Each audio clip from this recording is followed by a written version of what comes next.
Since 1947, the World Affairs Council has become the preeminent global stage for world leaders and the public to inform, engage, and debate the most important issues of our time. It's your world. Get to know it.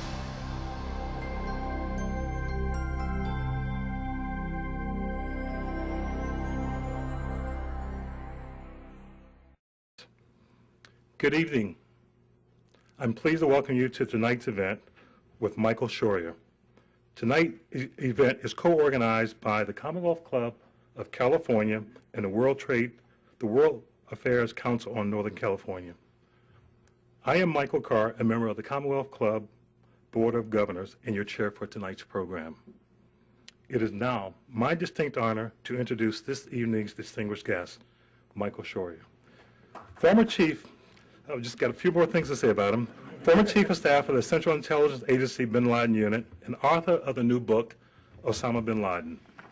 Michael Scheuer is a 22-year CIA veteran.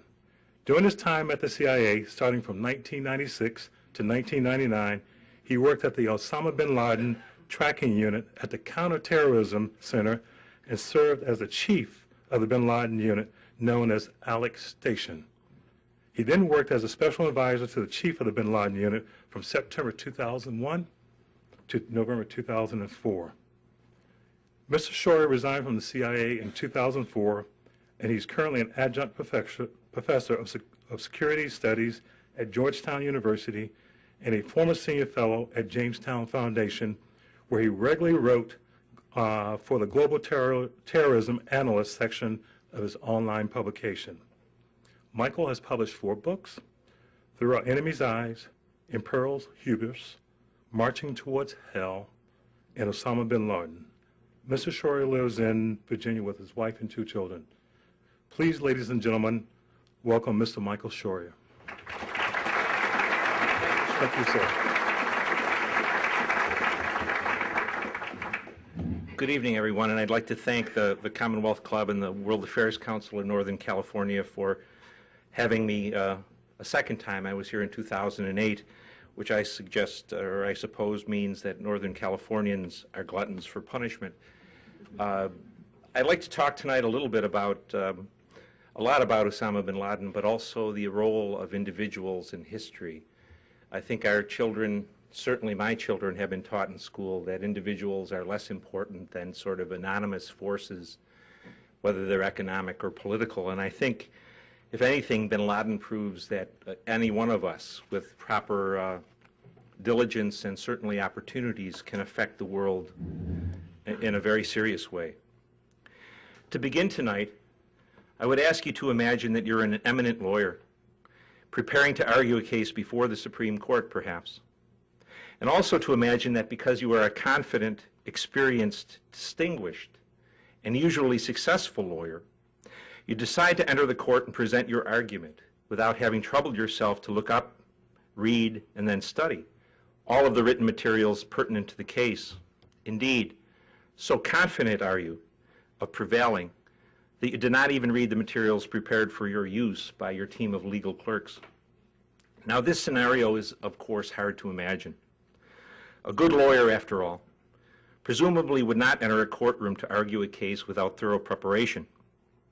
Likewise, it is just as hard to imagine that any American president would make the most important decision of his or her presidency, that is the decision to go to war, without first reviewing all available materials, written, graphic, or oral, in order to identify the enemy's motivation and goals. One would imagine that a president, not less than a lawyer, needs to know his opponent as well as possible. And yet I would argue that U.S. leaders have been waging a war against Osama bin Laden, al-Qaeda, and their allies without bothering to study his words in a serious effort to absorb what the U.S. military calls the commander's intent. As a result, come next August, Osama bin Laden, al-Qaeda, and their allies will have been waging a war in the United States for 15 years, and they will still be a basically unknown quantity to senior U.S. policymakers, politicians, generals, intelligence officers, and even so-called al-Qaeda experts in the private sector. That this is the case is purely the result of sloth or negligence or arrogance, because since formally declaring war on us on the 23rd of August 1996, bin Laden has, at least in one way, followed the model of America's victorious North Vietnamese enemies, Ho Chi Minh and General Giap. Like our North Vietnamese vanquishers, bin Laden has made sure that the U.S. government and people have no credible excuse for failing to understand what motivates the war being waged against them by al-Qaeda and other Islamists. Through numerous statements, speeches, and interviews, bin Laden has explicitly explained the Islamists' grievances, their religious motivation, and their war aims. He has also helpfully provided us with metrics used by al-Qaeda to measure the progress of their war, and has issued terms for ending the war. Bin Laden's words, moreover, have been plentiful and are increasingly accessible in English and other Western languages. My own archive, for example, on which the book was based, contains over 175 primary source documents, numbering over 840 pages. This is a significant amount of material, and yet the only reasonable claim that I can make about my own archive is that I hold only the documents I found to date, and surely not all that exist. Given this body of primary sources, it is odd that so few of them have been exploited by Western political leaders, writers, and analysts who have spoken on the bin Laden issue or produced books meant to explain who bin Laden is and what he is up to. To date, works on bin Laden, with a few notable exceptions, especially Peter Bergen's splendid book, The Osama bin Laden I Know, have been based in the main on what other individuals have said about him, and not what he has himself said and done. These other commentators can be divided into two batches. The first tend to be such enemies of bin Laden and al-Qaeda as the former Saudi intelligence chief, Prince Turki, the imprisoned but now supposedly reformed Islamist scholar, a man named Dr. Fadl, and the former Islamist and anti-Saudi firebrand, Sheikh al-Auda, who now runs a website and a television channel for the Saudis. The second batch is found among former or current mujahideen who have fallen out with bin Laden for one reason or another. It is worth noting that the men in this latter group broke with bin Laden and now criticize him over strategy, tactics, timing, targets, or concern for the Taliban regime's survival, but none of them became his enemies. They still view him as an important, accomplished, and perhaps most dangerously for us, an inspirational Islamist leader. They differ with bin Laden over tactics and targets, but their ultimate strategic goal for the jihad are very comparable to bin Laden's. That is, to drive the United States from the Muslim world, to overthrow the Arab tyrannies, and to destroy Israel. While what bin Laden's enemies and former close associates have said about him is a major resource when analyzing his thoughts, talents, and character, it is not a sufficient base of data on which to develop a well-rounded assessment of the man. It is quite simply less than half the story. To accomplish the task of accurate understanding, what others say must be assessed alongside the primary documents. And yet senior Western politicians, generals, policymakers, intelligence officers, and writers have largely failed to do so, often dismissing the primary documents as rantings, diatribes, and ravings, as if they really emanated from the imaginary madman so often described by U.S. presidents, British and European prime ministers, and Arab tyrants. It must be said that leading Muslim journalists and writers have paid much closer attention to bin Laden's words, and especially his knowledge of and use of Islamic history, and by and large have produced more sophisticated and accurate portraits of him. Since 9/11 then, a score or more books have been written by Western and Muslim authors about bin Laden and al-Qaeda. In regard to bin Laden, these books have focused on his character, his intelligence, leadership talent, public speaking ability, international influence, and organization and modern management style. I believe that the best of the books were written by Peter Bergen and Steve Cole. Among the rest, there are a dozen or so books by Western and non-Muslim authors that have come to be categorized as essential works on bin Laden and al-Qaeda. In my new book, I have examined each of these books closely and noted the number of citations of primary documents, speeches, interviews, sermons, statements, and so on, that are contained in the author's footnotes. I have also noted where a large number of citations pertain to relatively few primary documents. I did not, of course, have access to electronic versions of the books. My count is derived from a line-by-line reading of each book's endnotes. Keeping score as I went. I do not claim that the accounts are exact, but they are quite close, and give a clear idea of the degree to which each author exploited primary sources. I'll not take the time tonight to go through the entire list, but will cite 3 of what are widely considered to be the best books about Osama bin Laden and Al-Qaeda, and note how many of the 175 plus documents were cited. The first is an excellent book on Al-Qaeda by a British author named Jason Burke. His book was called Al-Qaeda, Casting a Shadow of Terror. 5 citations. Steve Cole's book, Ghost Wars, The Secret History of the CIA, Afghanistan and bin Laden. 2 citations. Pulitzer Prize winner. Larry Wright's book, The Looming Tower, Al-Qaeda and the Road to 9/11. Another Pulitzer Prize winner. 28 citations, 22 of which were to 4 documents. This brief list shows, I believe, that despite the large body of primary documents at hand, few of them have been exploited by Western writers and analysts who have produced books meant to explain bin Laden and assess his intentions.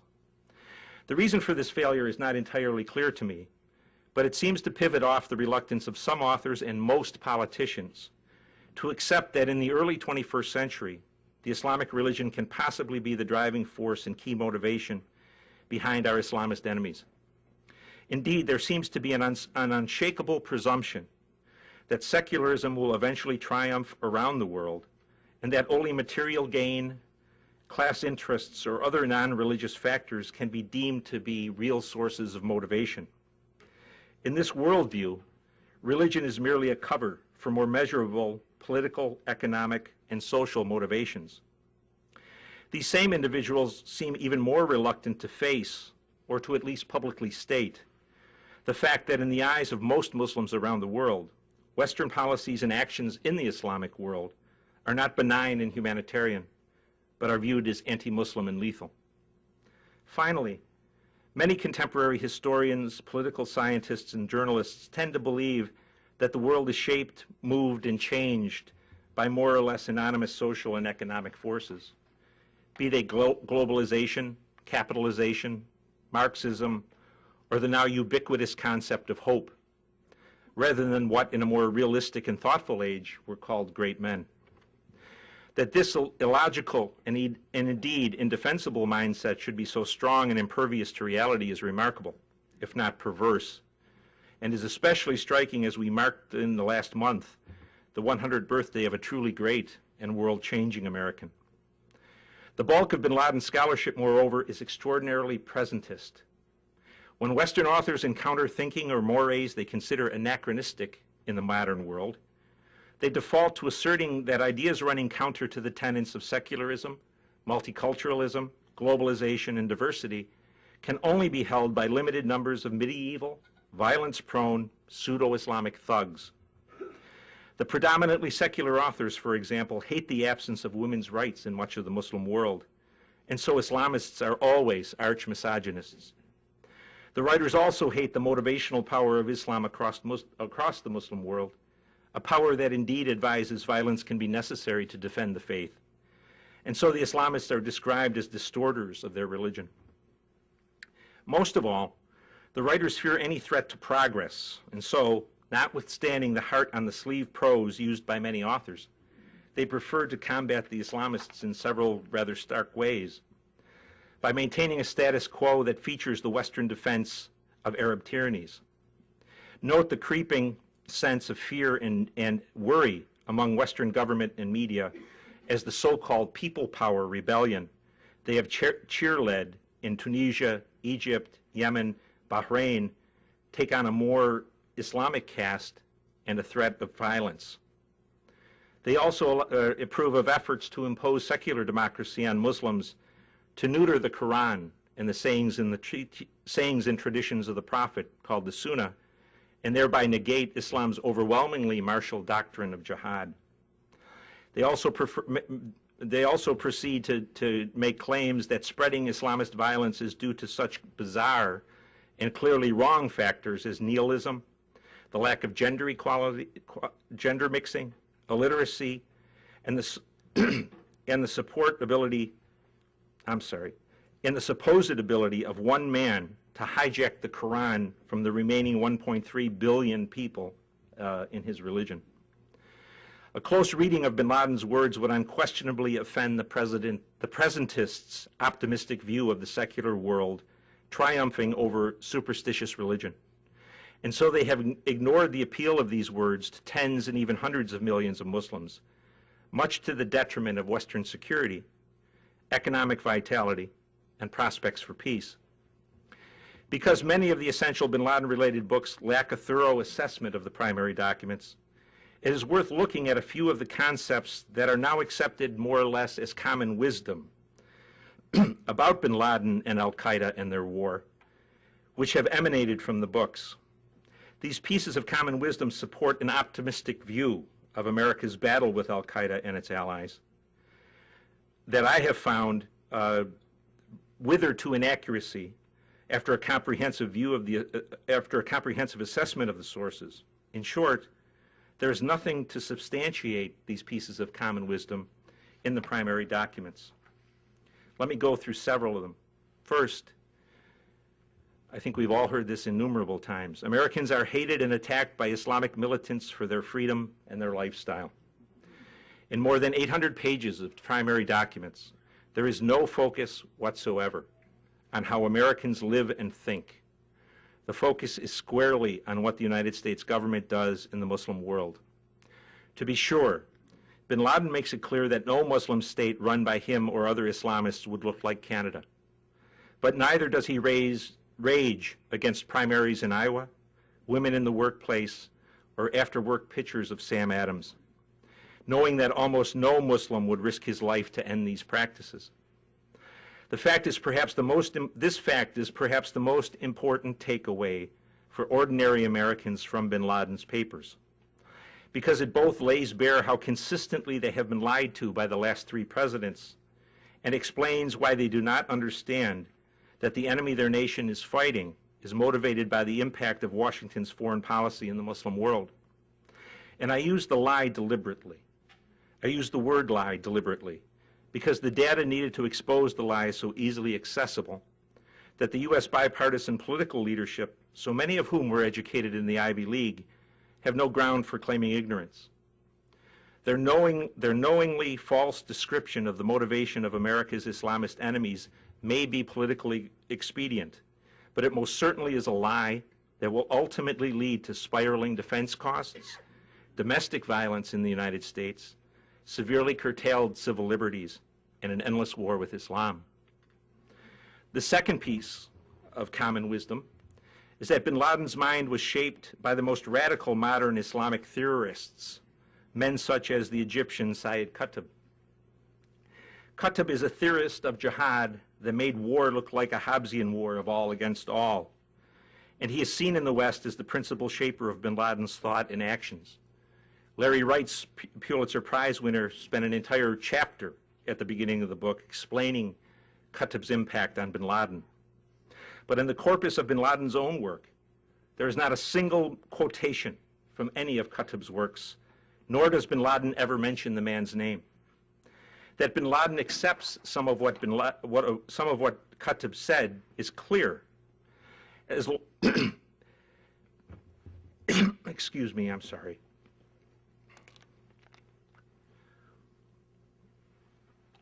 As long as Qutb and others like him does not stray from the Salafist view of the Quran and the Sunnah as the primary documents of Islam, bin Laden concurs with him. But this is really no more than saying that the Quran and the Sunnah are central to bin Laden and most Muslims. When Qutb diverges from these sources, bin Laden clearly has no use for his recommendations and does not deign to even mention him. The idea that a direct line can be drawn from Qutb's often heretical interpretation of Islam and bin Laden's traditional Salafism simply cannot be substantiated. By studying and analyzing Qutb and most other 20th century theorists of jihad, we learn much about the radicalizing milieu in which bin Laden was reared, but almost nothing about the mature bin Laden's thought and motivation. And one of the reasons we do not understand the breadth of bin Laden's appeal is because we seek such sources of his thought beyond the Quran and Sunnah, which are immediately recognizable and dearly beloved to Muslims from Malaysia to Morocco to Montreal. I might stop for a moment and describe Salafism. In the Sunni faith, Salafism is, I think, easy enough to understand if you think of our own countrymen who look to the founders for original intent. In the Salafi tradition, the Prophet's sayings and traditions and the Quran are the primary documents, and that's where at least Salafists look exclusively for guidance and for direction in how to fight a war, how to run a government, how to run your life. The third piece of common wisdom is that bin Laden is not a very smart fella, and the Egyptian Ayman al-Zawahiri is really the eminence grise. Western politicians and writers often refer to al-Zawahiri, the former chief of an Egyptian terrorist group and now al-Qaeda's deputy leader, as bin Laden's brain.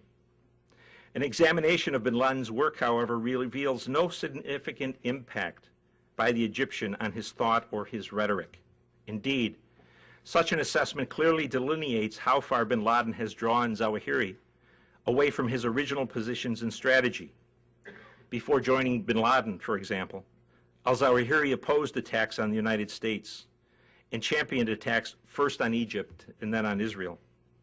As with Qutb, bin Laden never once quotes from al-Zawahiri's massive corpus of work in his own statements, but stands with him as long as the Egyptian sticks to the above-mentioned foundational documents of Islam.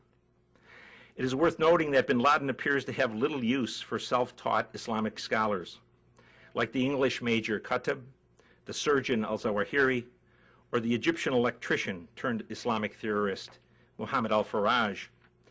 His respect is reserved for those scholars who have received a formal education in a religious university or by private study with Salafi scholars, men such as Abdullah Azzam. Ironically, bin Laden does not even refer in his prose or his rhetoric to the Salafist scholars he most respects. There's no need, really, to do that. By simply quoting the Quran and the Sunnah, he is in essence quoting those scholars, but putting credit where it belongs, into the mouths of Allah and the Prophet Muhammad. A fourth piece of common wisdom is al-Qaeda is outside the acceptable parameters of Islam and champions a heretical form of Islam called takfirism. A takfiri is one who believes he can decide for himself whether another Muslim is a good Muslim or not a good Muslim. And if he makes the decision negatively, the individual is open for being killed or robbed of his property. In bin Laden's work, there is nothing but a thorough and unequivocal denunciation of Takfiri doctrine. He repeatedly and effectively attacks those, especially Saudi regime spokesmen, who identify him and al-Qaeda as a Takfiri group. That said, bin Laden clearly recognizes and respects the massively negative impact on al-Qaeda if the Saudis or others succeed in making the Takfiri label stick. Bin Laden and his lieutenants seldom deign, really, to respond to criticism or accusations from Western states or Arab tyrannies. But when accused of Takfirism, he, al-Zawahiri, and other senior al-Qaeda lieutenants have been quick to rebut the accusations.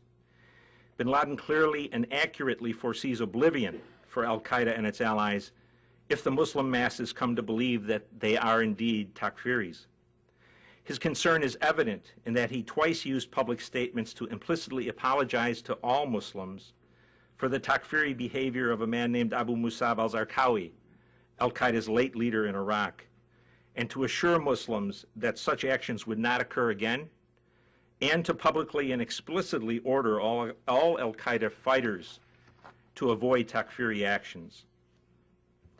The fifth piece, bin Laden and al-Qaeda are running from rock to rock and cave to cave, and so have no central control over their organization.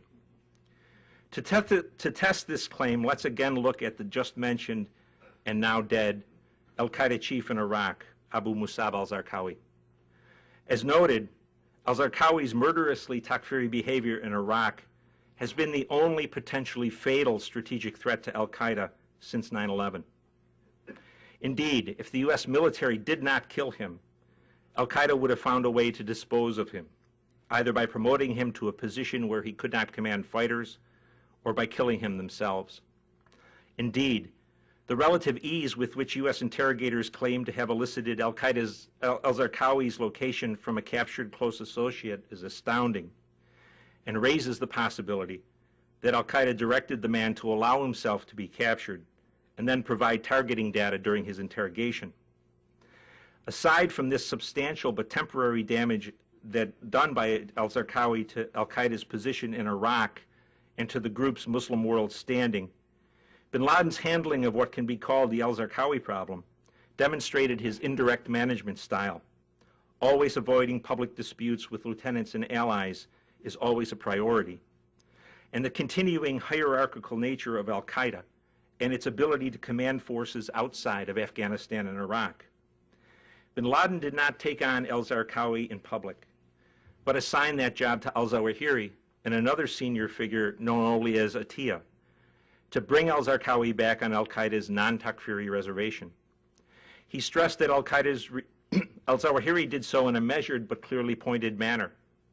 He stressed that al-Qaeda's respect for al-Zarqawi's success in killing Americans and their allies was great, but told al-Zarqawi that he was part of a bigger whole that had an international agenda which was being damaged by his actions, especially by televised beheadings and the bombing of mosques and shrines. When al-Zarqawi took minimal remedial action, Atiyah followed with a much harsher letter. It opens by saluting al-Zarqawi's lethal accomplishments against U.S.-led forces, but then harshly chastises him for ignoring the fact that he is subordinate to bin Laden and other al-Qaeda leaders, demanding that his actions must complement, not retard, al-Qaeda's international goals, and pledging to him that he would be removed from commanding al-Qaeda in Iraq if he did not quickly fall into line behind the directions of al-Qaeda's senior leadership. The content of both letters, as well as al-Qaeda's ongoing rebound in Iraq, ought to give pause to the authors who have identified al-Qaeda as either a non-centralized organization, now isolated from independent affiliates, or as a doctrinally Takfiri organization. These authors are largely mistaken and have skewed the now losing U.S. military's understanding of its Islamist enemies, as well as the doctrine our military has shaped to defeat them. The sixth, the claim that's widely spread, including in today's papers in the Wall Street Journal and at CNN, that al-Qaeda has failed. After reviewing bin Laden's words, it is irrefutably clear that he has always intended al-Qaeda's primary role to be that of inciting and instigating Muslims to drive America from the Muslim world, to attack Israel, and to overthrow Arab tyrannies, and not as a military machine meant to defeat Islam's enemies by itself or in alliance with a few other groups. Thus, the whole concept hawked by self-serving Western politicians that they have made Western populations safer because they have not been attacked since 9/11 reflects not only wishful thinking, but a singular ignorance of al-Qaeda's goals and the expanding power of its media operations. At 9/11, for example, al-Qaeda's main planning, training, and operational platform was in Afghanistan. As the second month of 2011 ends, the group retains part of that platform and has added a large section of Pakistan and sections of Yemen, Iraq, Somalia, and North Africa. In addition, al-Qaeda's example of hurting the United States and then not only surviving, but growing in numbers and expanding geographically, has been an inspiration for continuing or increased organizational activity and or violence by Islamist fighters in the North Caucasus, in southern Thailand, in Europe, across the Far East, in Kashmir, the Arabian Peninsula, India, Nigeria, and other places in Africa, and in the United States. In short, Al-Qaeda not only retains substantial military capabilities for a group of its limited size, but it has developed an outsized media and geographical reach. In terms of inspiration and instigation capabilities, Al-Qaeda is today exactly what bin Laden intended it to be, an unqualified success in inspiring Muslims to wage jihad against their governments and Western powers across the Islamic world. Today, Al-Qaeda probably is about where bin Laden expected it to be, given his clear expectation of a multi-generational struggle and his frequent frustrated and chiding remarks to the many Muslim males who have not yet picked up a gun. Seventh and finally, Muslim world polling shows that bin Laden is no longer popular and that Al-Qaeda is irrelevant. Not surprisingly, many non-Muslim authors place high value on the results of polling by reputable Western firms in the Muslim world, and some of it is indeed very valuable. But the polls' celebrity measuring or personality-based questions, such as do you approve of Osama bin Laden, or would you want to live under a bin Laden government, are virtually worthless. They disguise reality and give hope where there should be little or none. Today's low positive responses to such questions, for example, would skyrocket tomorrow if Al-Qaeda attacks successfully in the United States or in Israel. The key polling questions are the ones that mesh with what bin Laden identifies as the motivation for jihad and with what he wants to achieve. Questions such as, what do you think of U.S. foreign policy? Do you want to be governed with a large measure of Sharia law? And do you believe that your current government is un-Islamic, has failed, and or is oppressive? Elicit the most informing responses. Polling shows virtual, unanimous hatred among Muslims for the impact of U.S. foreign policy and for current Muslim governments, and a large majority favoring a substantial measure of Sharia law in their governance in the future. These results, moreover, are nearly the same among key cohorts, young and old, male and female, and militant and moderate. As long as these results remain consistently high for protected periods in these cohorts, as they have for a decade, bin Laden is on the right track for his own purposes. Indeed, his refusal to use public words to build his own celebrity, and his use of them to focus unrelentingly on Al-Qaeda's war aims and on inciting Muslims to join the jihad, is nothing short of genius. As noted, none of this means that Osama bin Laden, Al-Qaeda, and their Islamist allies are 10-foot-tall enemies, although bin Laden himself is clearly a world-changing individual. Haunting contemporary proof that history is made and changed, for better or worse, by individuals and ideas and not by anonymous social and economic forces. Indeed, with any kind of a manly Western response, both Al-Qaeda and Osama bin Laden could have been eliminated at almost any time between bin Laden's declaration of war in 1996 and mid-1999. That, of course, did not happen, mostly because of the inferior and timid quality of Western political and military leadership. What a reading of the primary bin Laden documents does suggest, however, is that 15 years into this war bin Laden is waging, the West's understanding of its Islamist enemy's leader and his goals is at best marginal, because its political leaders, the Western leaders, have failed to read what he has said, to accept it that his motivation and the motivation of his followers is what he says it is, and to recognize that he intends to do what he has said he will do.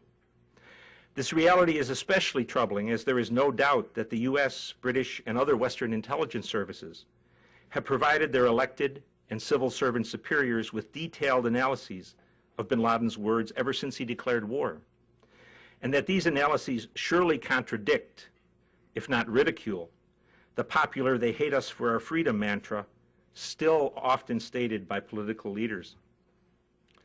Thinking back nearly 90 years, the West last made this kind of deliberate error when it failed to read, but readily scorned and ridiculed as ranting, the published words of a highly decorated but then jailed former corporal in the Kaiser's army. Now as then, I think it would be wise to follow the timeless guidance of another man who intended and came closest to destroying the United States. The better rule, Robert E. Lee once wrote, is to judge our adversaries from their standpoint and not from our own. It is always proper to assume the enemy will do what he said he will do and what he should do. Thank you very much.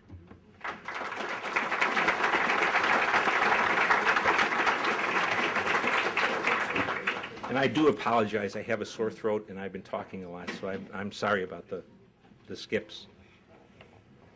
For our radio and internet audience, Michael Scheuer has been discussing his new book, Osama bin Laden. And it is now time for us to take questions from our audience here. You can tell that there are a tremendous number of questions. But first, I would like to particularly welcome students from De Anza College and Skyline High School. I'm Nancy Jarvis, former chair and current trustee of the World Affairs Council of Northern California, and I will act as moderator during the question and answer period. In the acknowledgments for your book, you mention appreciation of young Marine and Army NCOs and junior officers you have helped to train. What are you telling them that will help them in Iraq and Afghanistan? We provide a course which immerses people, I guess is the word, in the culture of the enemy. In my experience over the course of my career in government, but with both the military and the intelligence services, we are very good at training our young people, telling them they have the best training, the best arms, that God's on their side, that they have movie star good looks, and the great support system. But we very frequently don't tell them that the enemy both has a brain and a voice, a vote, rather, in what's going to happen. When you hear, for example, an American or a British general say we'll stay in Afghanistan for 20 years or however long it takes, implicit in that is the enemy really doesn't have a vote in what happens. And I think that's a dangerous thing. So what we do is bring in 20 or 30 or 40 people at a time, and for 8 to 10 days they are the mujahideen. They dress in the clothes, they pray 5 times a day, they take instruction in the Quran and the Sunnah. They take a bit of language instruction. They learn how to construct IEDs, to do beheadings, to create ambush sites, generally to do what insurgents do. My role is a minor one. They bring me in to play the role of Al-Qaeda's intelligence chief. And my job is basically to present to them the idea that the same database, basically, of information is available to the United States and to its enemies, and that the same information can be processed in a very different way. We process it in a way that makes it look often like our victory is inevitable. The same information can be adopted by the enemy to look as if they're winning. And the goal is simply to leave the young NCO or the junior officer with the idea that the enemy has a brain and a vote, and that's the basis of the project. I think we're a little bit late coming to it, as a matter of fact. Where is bin Laden now? I think that the joke or the glib answer is we have him trapped in South Asia. My own idea of where he is if you look at if we had a map of Afghanistan, north of the city of Jalalabad, on the Afghan side of the border there are 2 provinces, Konar and Nuristan, and on the Pakistani side of the border there's a district called Bajur. It is the area that's probably the most remote and mountainous in Afghanistan. It is also a place where bin Laden wanted to go in 1997 to live. But as he was preparing to move, the Taliban invited him to move to Kandahar. And so he thought he could not refuse what was obviously going to be the next government. And so he went to Kandahar. It is also the place in the Afghan area where Saudi, Kuwaiti, and Emirati missionaries have been very active over the past 30 years. And so it's a very congenial place to him religiously. So if I had to guess, that is where I would guess he would be. Living a fairly sedentary life. If he was running from rock to rock and cave to cave, he'd be dead. People make mistakes when they move in transporting themselves or using the wrong roads or making a mistake in communications. In your opinion, what more must be done to capture or kill bin Laden? More drone strikes in Pakistan? More black op teams? No, I think we've proven that two things aren't going to work. One is law enforcement, and the second is a continuation along the line of Mr. Rumsfeld's rather absurd reliance on tools that are meant to be complements to military force. Mr. Rumsfeld using them as military force in their place. And I mean special forces, drones, the rendition program I ran at the agency, other CIA covert operations.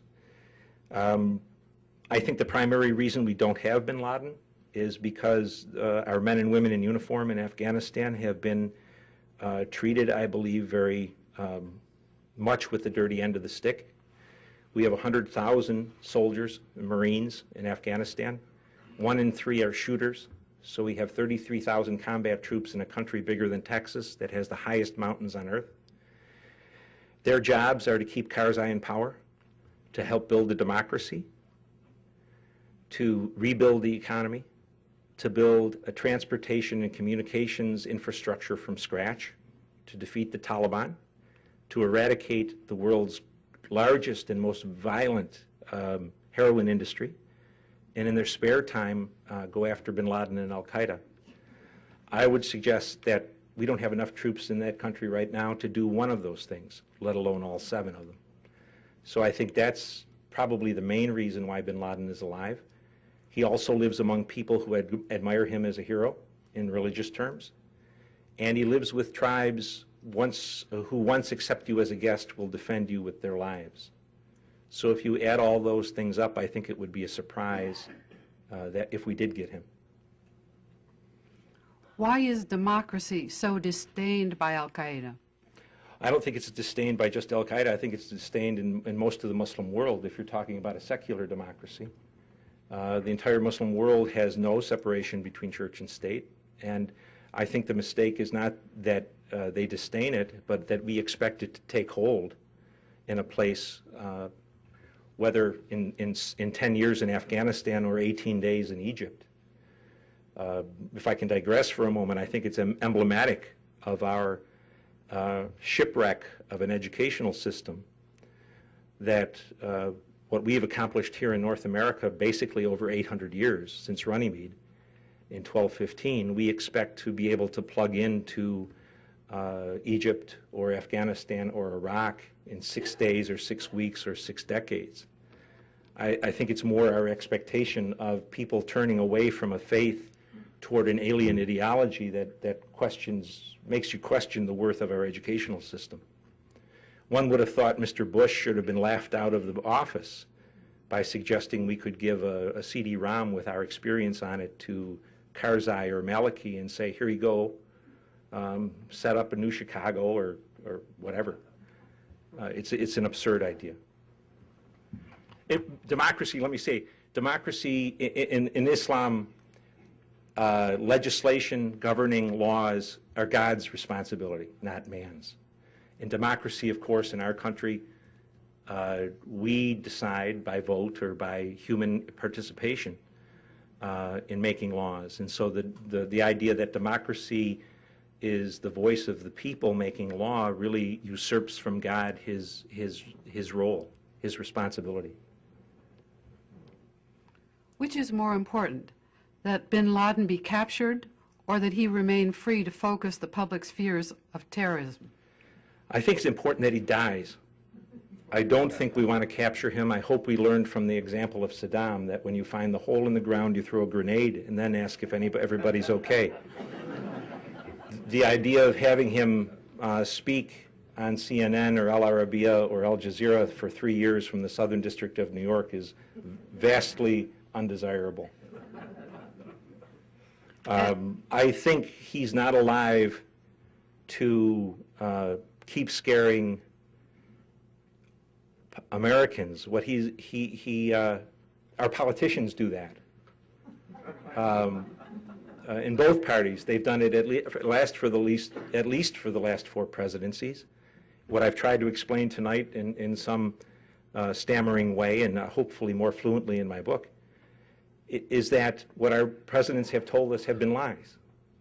It's simply not true that Al-Qaeda and its allies are going to blow themselves up because there's so many women in this audience tonight, or because we like alcohol, or because the Iowans have early primaries. There's nothing more absurd in the world than that, but yet it's expedient, because what politician wants to go to the American people and say we're going to send your sons and daughters overseas to protect oil in the Saudi police state? That's not a vote winner. I think our problem lies at home. This is not an enemy that cannot be defeated, at least at this point in time, but it surely will never be defeated if we keep fighting an enemy that doesn't exist. And that entirely is up to us in terms of finding a statesman instead of a politician to serve in the White House. You mentioned Al Jazeera and Al Arabiya. Would the American people better understand the Muslim world if they had easy access to those television networks? I think they would indeed have a better appreciation, at whatever the reporting was, a better appreciation for how different the Muslim world is from our world. I remember during the invasion of Iraq, Mr. Rumsfeld kept getting very angry that Al Jazeera had an Arabic point of view. And I often wondered what would cause that sort of reaction. I didn't think he thought Fox would have a Yugoslavian point of view. It would certainly portray what we're doing in a different manner, and inherently it would be anti-American in many ways. But it used to be in the United States that you cast your net very broadly and then made your own decisions. I'm very much against anything that represses free speech. Whether Al Jazeera or Al Arabiya merit praise is one thing, but certainly it can't hurt anyone, I don't think, to have a second opinion. The only thing I might worry about is the impact on the U.S. Muslim community, especially on young men and women, because people attacking the Israelis or attacking the United States are often characterized on those channels as something as heroes. Why do you think the government won't admit that we're partly fighting the war for control of natural resources like oil? Well, I think you very seldom find people eager to say, sorry, we failed for 40 years since the first embargo to do anything but move daylight savings time up 3 weeks. It's a tragedy that's unfolding today. I think what we're witnessing in the Middle East today is a graphic demonstration of American impotence. We cannot leave or get out of the way as long as we need and our allies need oil from the Persian Gulf. And certainly, whenever you raise that today, people say, well, we can't do something immediately. It'll take years. I said, well, yeah, but 40 years have gone by, or 38 years. It seems to me our whole position in the Middle East is locked tight until we do something about oil and energy. And to me, that means alternative energies. It probably means nuclear energy. It certainly means more exploitation of fossil fuels. At the end of the day, there's nothing on the Arab Peninsula worth the life of a Marine except for oil. And if the Congress doesn't get off its duff, I'm afraid on this issue and some other issues, we may be coming to a point in our own history where only calamity can change things in the United States. And maybe what we're seeing unfolding is going to be one of those calamities that produce a bit of sanity. We have lots of questions on the current shock waves across the arc of countries from Iran to Morocco. So let's deal with a few of those. What is the relationship between the Muslim Brotherhood and Al-Qaeda?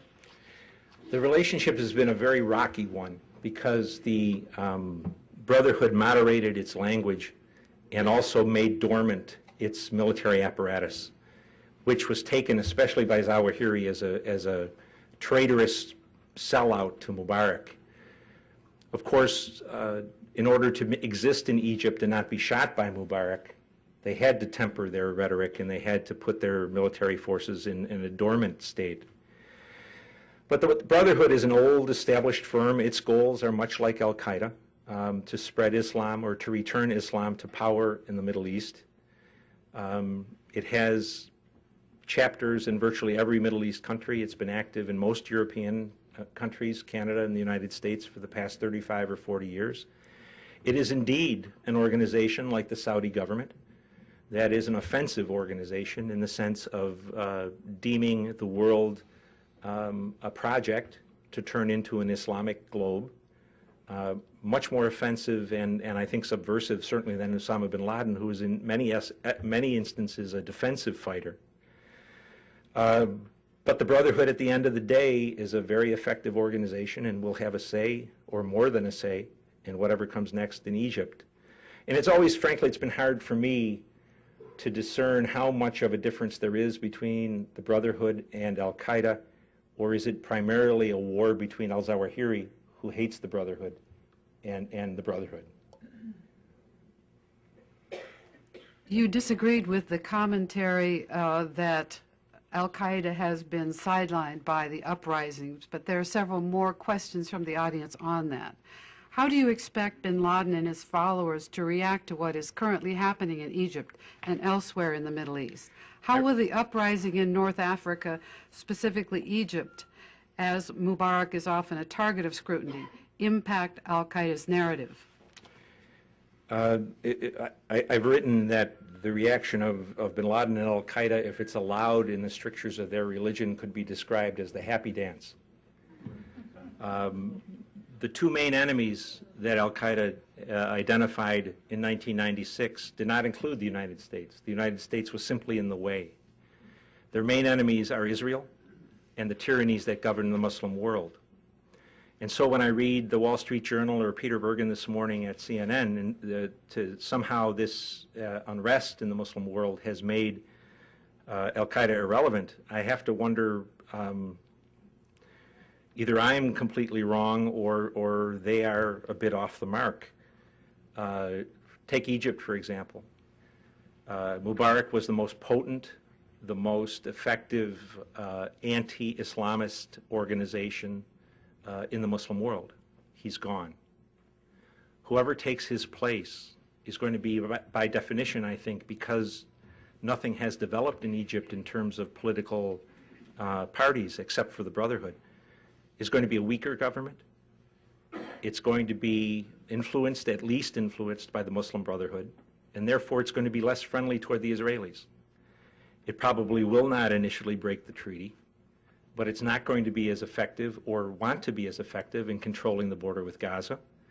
And it's very unlikely that any successor government to Mubarak is going to be willing to shoot and kill Egyptians who want to help Palestinians. So without any manifest, apparent contribution to what happened in Egypt, the beneficiaries are those Islamists who have fought for Al-Qaeda, with Al-Qaeda, or are allied with Al-Qaeda. It seems to me to argue against that is a strange situation. And of course the advantage now, or the question now, is how do you exploit an opportunity that has been put on your plate without any effort on your own part or expenditure of resources? And I would say that in Egypt or in Tunisia, where chaos or near chaos or potential violence, a well-organized small organization has a distinct advantage. If you recall, a gentleman named Laden was able to do miraculous things with a very small organization in an environment where few other groups were organized. So I think it's a mistake. The question to think that Al-Qaeda is somehow irrelevant or won't benefit from what has happened. North Africa, without what's happened in Tunisia and Libya, was a very strong Al-Qaeda base. In Algeria, spreading south to Mali, to Chad, to Mauritania. One would think, for example, that the downfall of Gaddafi, whenever that happens, will be a bonus. Al-Qaeda has always had a very strong component of Libyans. The number 3 person in the senior leadership now is a man named Abu Yahya al-Libi, who is a Libyan Islamic scholar. North Africa is increasingly looking from Morocco over to Egypt as a place where Al-Qaeda can build a very strong presence, along with other Islamic groups that have been fighting Gaddafi's government, the Tunisian government, or Egypt. I think we forget that the United States' position in the Middle East has been dependent for 50 years on the maintenance of tyranny. That's falling apart. And what takes its place is not going to be very influenceable, if there's such a word, by Americans. And we're also watching, as all of this unfolds in the Middle East, an enormous reinforcement of Al-Qaeda and other Islamist groups through the opening of jails. I think Americans probably are not aware that most of the people in jails in Egypt are, or in Tunisia, or in Morocco, or in Algeria, or Libya. There are, of course, a lot of murderers and rapists and thieves, but primarily it's Islamic firebrands. It is people who would support Al-Qaeda or another Islamic group who have been in jail. And I've read in the paper just in Egypt alone, 17 to 40,000 of these people were released from prisons during the protests. So nothing is perfect good news, but again, I'm not in the mainstream on this, but I think that it's hard to see anything but benefit for Al-Qaeda from what's happening across the Middle East. Unfortunately, we've reached the point in our program where we have time for only one last question. I apologize to those of you whose questions I could not present to Michael Scheuer. Could we say that bin Laden to date has won? After all, the United States and other nations have spent billions to counter his actions, and we spend hours going through metal detectors and taking off our shoes at airports. If he does nothing else, he has forced a major shift in our society. I'm not sure if we could say he won, but I think from his own point of view, his mission is accomplished in the sense that much of the Muslim world is alienated from the United States, and an increasing number of people are picking up weapons. I would say, indeed, to go back to the point I tried to make, no one has affected American life in the last 50 years in a negative sense more than Osama bin Laden. How we think about our government, is it too intrusive? Is it spying on us? How we think of local police? How we look at our neighbors? Is that a Muslim living down the street? I think it's a very dangerous situation. And I would also add that America may be in a unique historical position. If we get attacked again as seriously as 9/11 or more seriously, we have nothing that our military can respond to that will make a difference militarily. We have destroyed all of, I have to believe, all of the infrastructure, all of the physical targets that we know of Al-Qaeda and its allies. And so we'd be kind of faced with either standing here quivering with rage, but impotent to do anything, or I guess the knee-jerk response would be to attack Iran no matter who attacked us. Or we could attack population centers in Pakistan and Afghanistan, or we could destroy Mecca and Medina. But all of those would just really make Professor Huntington's prediction of a clash of civilization seem very, very prescient. So this is a very serious thing. I think the biggest danger of another 9/11, from 9/11 forward, has been a government attacked severely in its own country has to do something. And I would, what I have always feared is that because there is no viable overseas target to respond to, that we double down on ourselves. We'll have identification cards, we'll be frisked or looked at to go on the train or on buses or on the subway. The government will be much more, my own view is that if we get attacked during this administration, in a way more severe than 9/11, I think Mr. Obama will make George Bush looked like an ACLU lawyer. Not because he wants to do it, but because a government has to respond to protect its people. And because it can't do it militarily overseas, it will do it here at home. On behalf of the World Affairs Council of Northern California and the Commonwealth Club, we thank Michael Scheuer, former chief of the Central Intelligence Agency Bin Laden Unit and author of the book Osama Bin Laden. The book is urgent and chilling. I commend it to all of you. We also thank our audience here tonight, as well as those listening via radio and the internet. Good night to all.